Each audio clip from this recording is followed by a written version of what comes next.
ñu ngi leen di nuyu di leen jaajëfal yéen ñi suivre chaîne bi di Xalaat TV ñu leen di dalalaat ci seen jàngatu bés bi.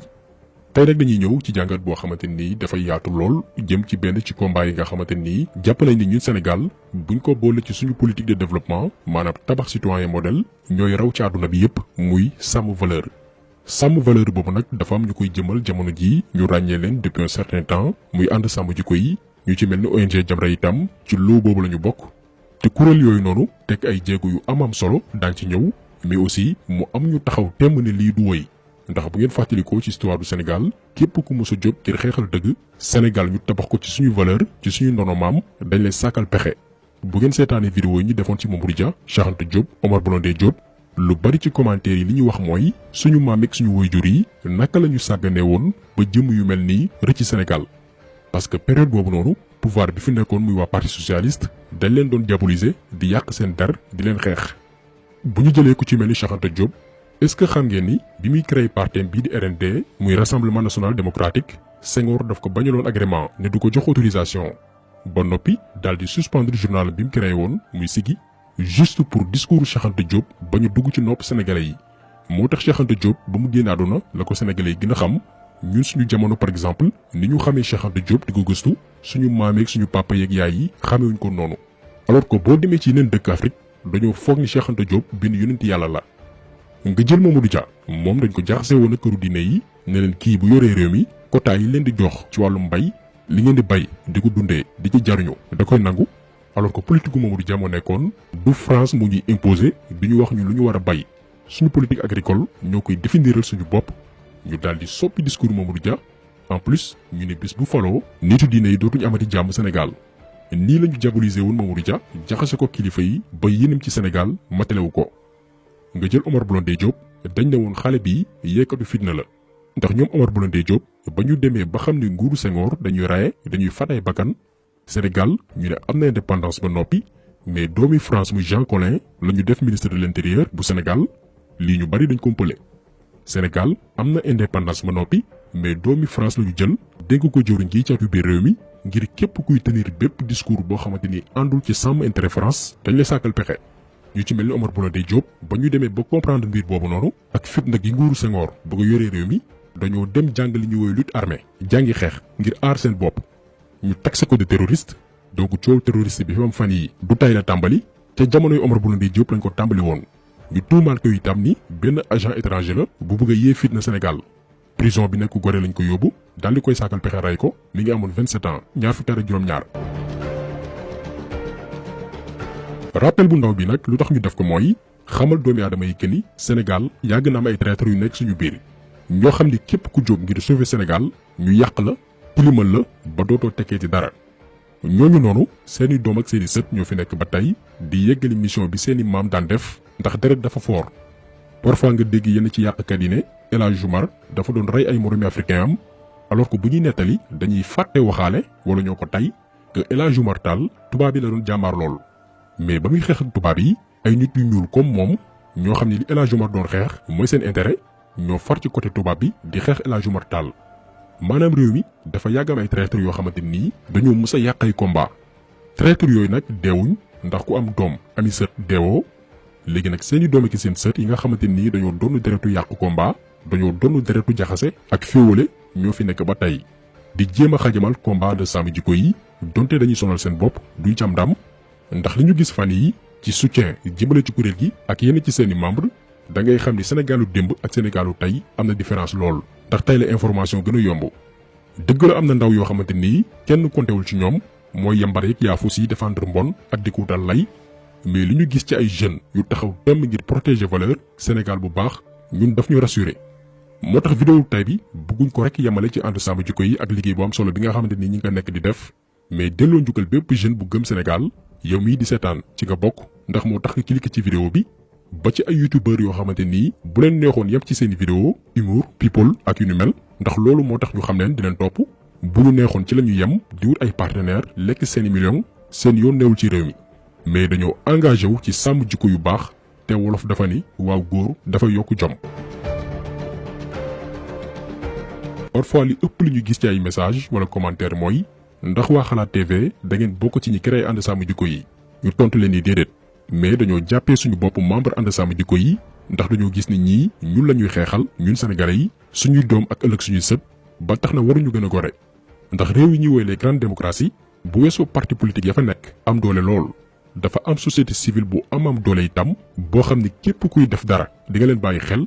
ànd sàmm jikko yi taxawaay boobu la taxawee tey ba tax na seen existence du arrange ñëpp daañu leen diaboliser daañu leen tuumaal daañu leen sosal rien que pour dynamique bu ñu nekk di sensibiliser di yee ndaw yi loolu noonu bañ a jëm kanam ba tax na ñu mel na ñun dañu engagé wu taxaw temm ci dëkku lépp loo xamante ni dafa nar dal seen kaw ñun nag suñu chaîne garaawul mën nañu saaga mën nañu wax lu leen neex mais ànd sàmm jikko yi ñun dañoo taxaw pour défendre leen ndax li ñu nekk di liggéey du ñu nagu kenn duñu ko yàqal ba ci li xewoon bërki démb ak Oustaz Matar Sarr ñoo ngi doon waajal sensibilisation bu rëy a rëy ngir bu bés ba jotee ñu topp ko këram ba tribunal ak mobilisation bu kenn mësta gis ci biir réew mi ngir wan ñi yónni seeni ndaw pour ñuy attaquer ak xëbal ànd sàmm jikko yi ko du ay benn wala ñaari membre ngeen am ak affaire mais Sénégal gépp ngeen di jàmmar lool heureusement pour ñoom daw nañ ca ba ñu ami tànk li ñu war a xam mooy ànd sàmm jikko yi dafa créer benn situation de terreur bu doy waar tiitaange bu yéeme waxuma la ci waa oxlu seytaan yi nekk ci biir réew mi mais mbootaay yi financé góor jigéen yi franc-maçonnerie ak xeex suñuy valeur te nekk bitim réew ñooñu ànd sàmm jikko yi daf leen tiital ci loolu la ñuy ñëw 2018 le kuréelu franc-maçon bi gën a rëy France ëpp dayu Europe muy Grand Orient génne communiqué di menacer état bu Sénégal ci lan moo tax benn groupe bu mel ne ànd sàmm jikko yi di aaye franc-maçon yi amal benn ndajewu référendum mi ngi waroon am du 2 au 3 février 2018 à Dakar ànd sàmm jikko yi ak Mame Matar Gueye ñoo ci taxawoon temm ne du fi amee ba gars yi daal di annuler rencontre boobu noonu amalee ko feneen chefu franc-maçon yi nekk France nag meroon ci lool ba génnaat communiqué di menacer kon xeexu ànd sàmm jikko yi tàmbaliwul tay yemul rek ci mbir góor jigéen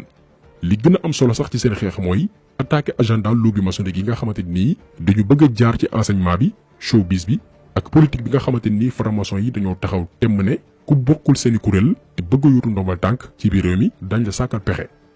objectif ànd sàmm jikko yi nag mooy gëmloo doomi réew mi que ni du nekk franc-maçon mooy tax nga doon président wala nga tekki wala nga yegg ci na maqaama yi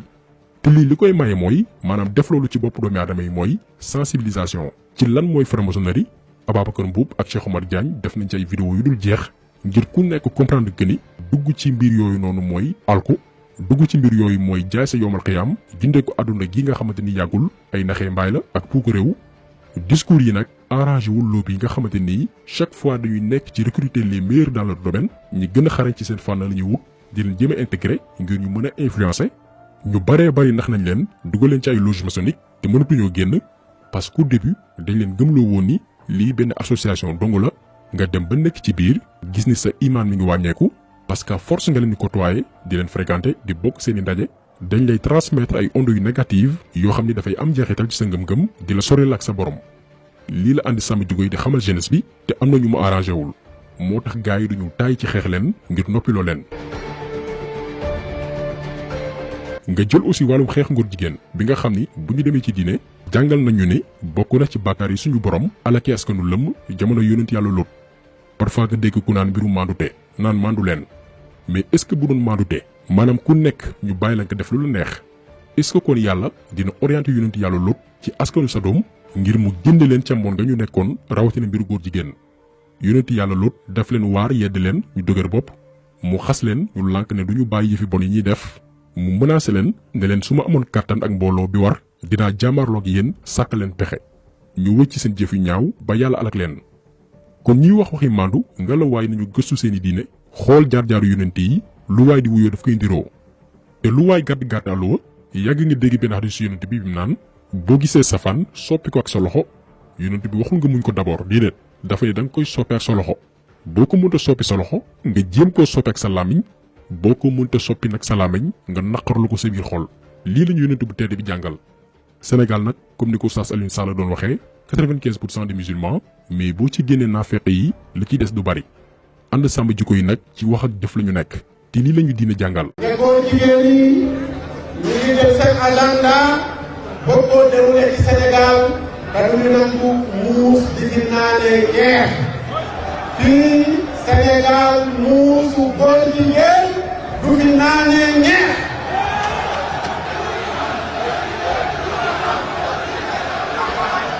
ndaje bi nag dafa yëngal lool mbootaay góor jigéen yi ba ñu nekk bitim réew moo tax boo déggee kuy dal ci kaw wala di critiquer méthode ànd sàmm jikko yi seen doxalin soit naa féq la maanaam xam na effet bi combat bi am impact bi mu créé muy jéem a déstabiliser wala muy ab ignorant boo xamante ni gëstuwul ba noppi topp ma riirandoo bi. impact bi njëkk bi mooy mbootaay góor jigéen yi dañoo tiit bay sàkku ñuy interdire ay membres ànd sàmm jikko yi rawatina ay xalif généraux dugg seen réew mais buñ ci yemoon mu neex. Conseil d'État bu France dafa boole Sénégal gannaaw manifestation bi ci dëkk yi nga xamante ni wóoratul pour góor jigéen yi loolu li muy tekki mooy membre association góor jigéen yi fi nekk di leen dooleel di influencer ay jeunes mën nañu demander asile ñu yóbbu leen France ne amatuñ jàmm Sénégal ñu rawale leen ñu génn réew mi ñun de en tout cas yu mel nii la ñu bëggoon kuy def sa lu bon demal ca réew yi nga xamante ni ñoom dañoo sax légaliser suyu ngóor jigéen ngeen nekkal ko ci mais fii moom du fi amee. mais beneen impact bi combat ànd sàmm jikko yi am mooy dafa dugg ci nopp ñi nga xamante nii ñoom la góor jigéen yi gën a ciblé muy ndaw yi ku demoon ci manifestation bi amoon place de la nation di nga ci xam dara ndaw yi ñoo fa gënoon bari mais lii prouvé encore que ni message bi dugg na bu baax ci nopp jeunesse bi mooy li xewoon bërki démb ci lycée Serigne Ababacar Sy bu Tivaouane élèves yi ci boppam ñoo xam ne amaguñ 25 ans ñoo taxaw ne programme genre bi ñu bëgg a jaar ngir banaliser wàllum góor jigéen du fi amee.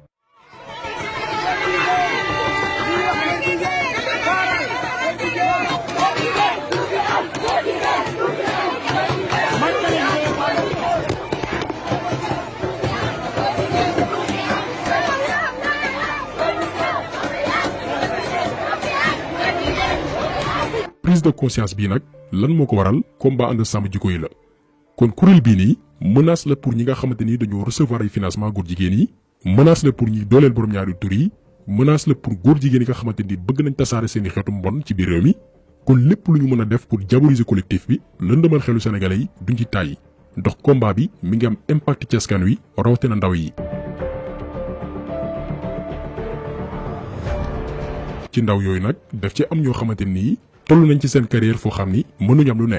mënuñu am li gars yi di tuddee tey teranga yaaduna te ñu nekk ay youtubeur ku ne xam ne ni YouTube boo xasee ba yegg 100 000 abonnés di def au minimum 50 000 vues par vidéo façon proposition bu nekk di nga ko jot bu fekkee ne xaalis mu la jiital di nga nangu façon proposition bu ne mais dootoo moom sa bopp maanaam dafay am looy wax ak loo dul wax am sujet yoo xamante ni doo ko laal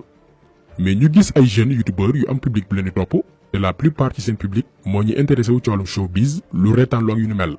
mais teewul saa yu safanamee dañuy taxaw xeex ko ak seen làmmiñ te buñ ko deful woon kenn du leen ci critiquer parce que bu ñuy créer seen chaîne YouTube loolu taxul woon. Weshow ci la bokk Zal ci la bokk Mag également ba ci Fallou fait des vidéos bi nga xamante ni ñun ñëpp xam nañ ni ci wàllum comédie lay yëngu ak ñoom Malick ak yu ni mel mais ñi ngi participer ci combat ànd sàmm jikko yi te mënoon nañ sóoraale que ni xeex ngóor jigéen ak yenn position yi daf lay xañ lu baree bari donte fii yàlla kese moo fi nekk. pourtant am nañu leen mag fuuf di daw ci ginnaaw xaalis te mu jar leen lu nekk koo ci jël ci ñoom la plupart amagul 30 ans ay jeunes lañ ay xale yu ndaw boo jëlee ko ci mel ni Zal proposé nañ ko benn partenariat ak société bu yëngu ci wàllum carte xaalis mais dafa bañ te moonte bërki démb benn artiste bu mag a mag koo xam ne mat na ko papa muy Pape Diouf la ñu fay xaalis bu baree bari ngir mu doon ambassadeur société buy yëngu ci wàllum carte xaalis bëgg ñu cité turu société bi di leen defal promo ndax ñun proposé woon nañu genre partenariat yooyu noonu ñu lànk donc ñiy jàpp nañ ni dañ leen war a dooleel di leen suivre ci seen support ngir ñu bañ a rëccu yoon wi ñu jël bañ a dem banaan bu ñu sañoon bañ a xeexal askan wi